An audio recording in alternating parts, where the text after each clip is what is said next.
would be unfair, perhaps I've only a couple more sentences, Ciara.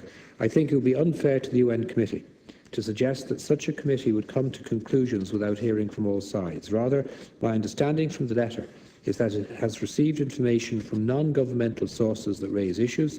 It's now seeking clarification and further information from the Irish state so that it can consider the matter in a fully informed manner. A detailed response to the queries raised is being prepared and will be forwarded to the rapporteur through the correct channels in due course. Thank you, Minister. Deputy Wallace, 1 minute per question and answer, and I'm going to be really strict this time. Come on.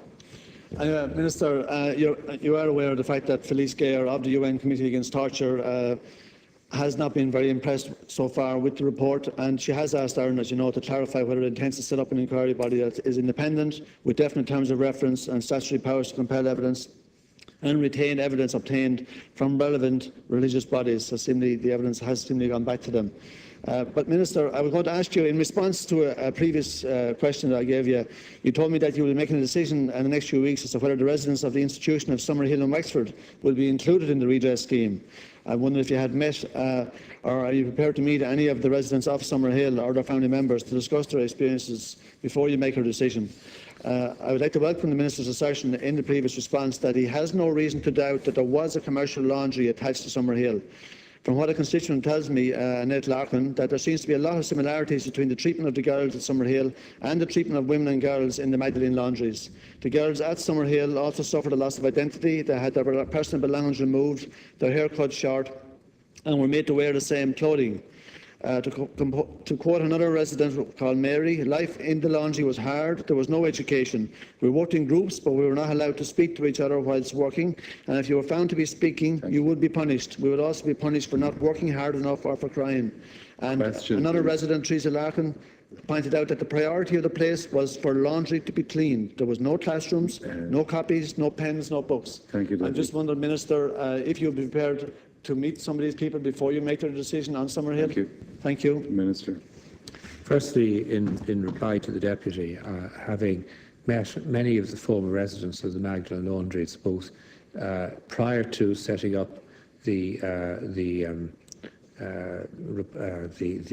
McAleese inquiry, subsequent to the publication of the McAleese report, I can tell the Deputy that former residents very much welcomed the McAleese report, regard it as an accurate account of events that took place. The vast majority of them do.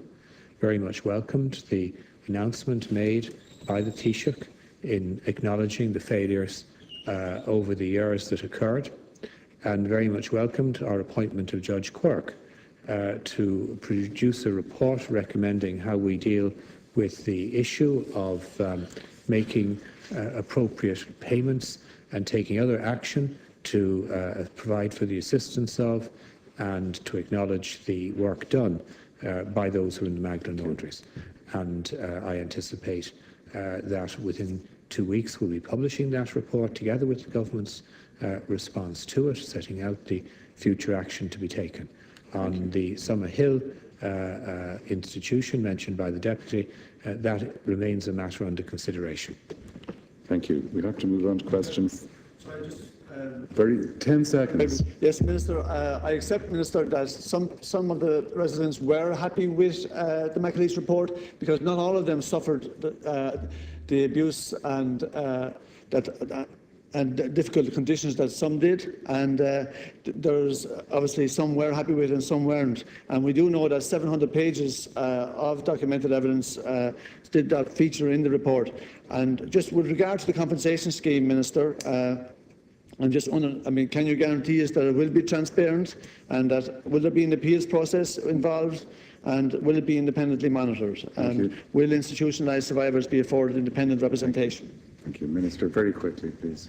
I'm sure the Deputy doesn't expect me to preempt decisions yet to be made by Cabinet. I can only say to the Deputy, a very comprehensive report has been received from Judge Quirk, a very considered report that is both sensitive and I believe addresses the many issues that required addressing. I look forward to my Cabinet colleagues dealing with that report. There is work going on with regard to it, and I would hope that when a decision has been made by Cabinet, it will be very widely welcomed, and indeed will be seen as this government keeping faith with the manner in which we approached an issue that was ignored by a succession of governments over decades. Thank you, Minister. We move to question 4 in the name of Deputy Niall Collins. Minister.